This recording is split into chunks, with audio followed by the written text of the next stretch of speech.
Some really good things and some not so good things from the exhibition. Really liked our first half. I thought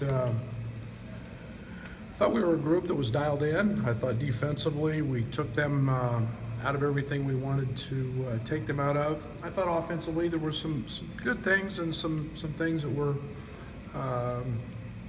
we got to work on and clean up. But again, as I said in postgame, give Wesleyan a lot of credits. They didn't quit. And we came out and played about 3 minutes in the second half, and then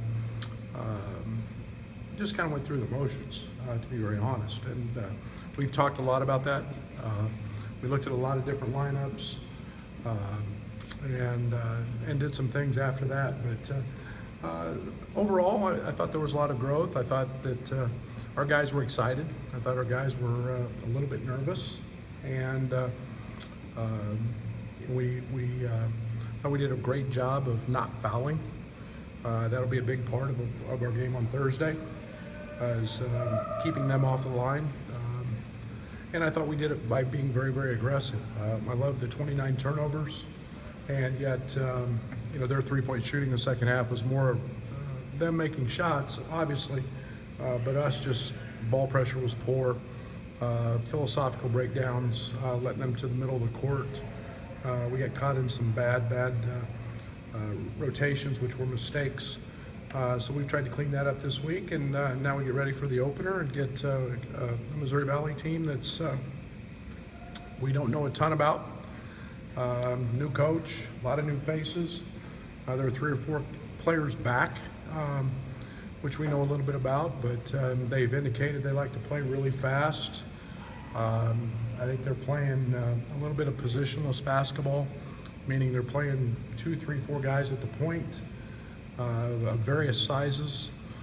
They've got a transfer guard, a 5th-year kid who's put up huge numbers, 28, 29 points a game prior to coming to Evansville, so we know he can shoot it. But this game is, they got a big center, Shakavicius. I coached his brother. I recruited his brother. Started 4-year starter at South Carolina. He's very big. Grown man. He's an older kid. Had 17 in 17 minutes in their exhibition. So, we're still gathering information on them at this point. But it's a Missouri Valley foe. Great conference, and they're going to be well prepared and ready for the opener on Thursday, like all teams will be. You wanted to have your guards draw more fouls last year, and Andres in the exhibition drew 8 fouls. Is that something you want to see more from him, getting to the line? Yeah, he got there 14 times in our private scrimmage, so he's very good at it. Io's good at it, and I thought Io and Trent at times played a little passive in terms of driving it. Trent's pull-up is really good, and he got that going a little bit early and sometimes settled a little bit. But Andres, DeMonte, I thought DeMonte played a little passive offensively. We need those guys to stay assertive, getting downhill, and I think we see that every single day from Dre. So, he's a ton downhill. What do you think of the three-point guard lineup in the exhibition? I liked it. We've worked on it quite a bit in practice this week. I think that we're still trying to clean up the rebounding piece of that a little bit. But there's a certain effect that when Trent's not on the ball, Trent's really fast, and him running a wing has got to scare some defenses. And and then Dre being downhill, and then Io same way. I like that from an offensive standpoint. I like it from a defensive standpoint.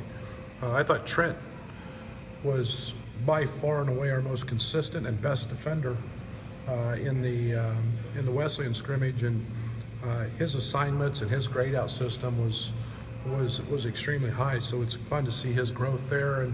And when Trent guards, we know the other two can guard. And I think that's something we'll see a lot of. How much, especially when you're smaller, how much is there a trade-off when you ask your guards to crash the glass? Well, defensively, I've always had guards who are good rebounders. one of the great advantages of scoring under 7 seconds is defensive rebounding from guards.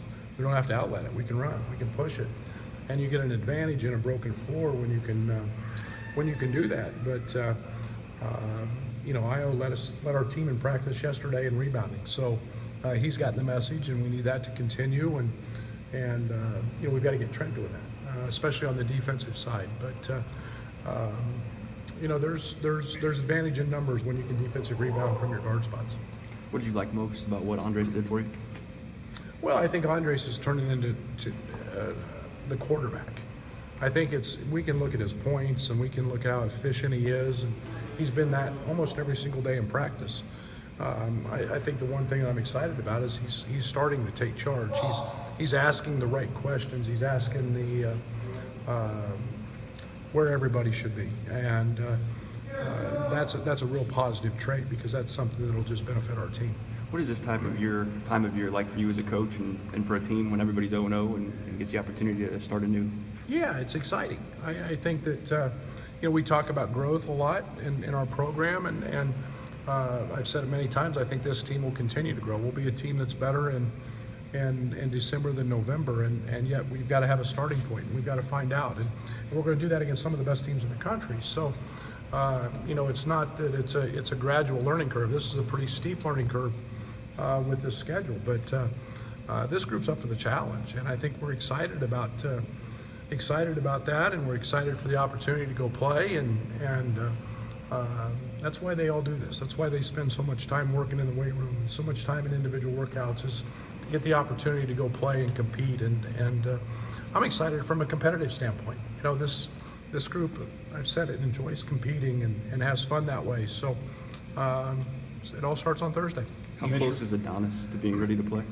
He's getting back in practice, so that's up to the medical doctors. He's been cleared for contact in practice now, so that's a real positive. He made a post move today, and he wiped out the whole lane and everybody that was in it, and that's an encouraging sign. And but he is, he's day to day, but he's making progress. Now it's about putting him out there when he's successful and not laboring, getting his conditioning back under him and taking some hits and doing some of that. So he's making progress. Where do you think he's at mentally in terms of understanding what you guys do and where to be? I think mentally he's way ahead of the game. He's probably ahead of some guys who've been in practice every day. That's maturity. That's growth. In terms of having a guy who understands the importance of knowing. He knew he's not coming in and can't just be at the stage one of trying to learn. He's been following it on his iPad. He's been following it in practice. He spends a lot of time in film. He's not going to be perfect. There's always that transition of you think you know until you actually get out there and have to do it. But right now he's been pretty dialed in. Where do you think the team is with just understanding the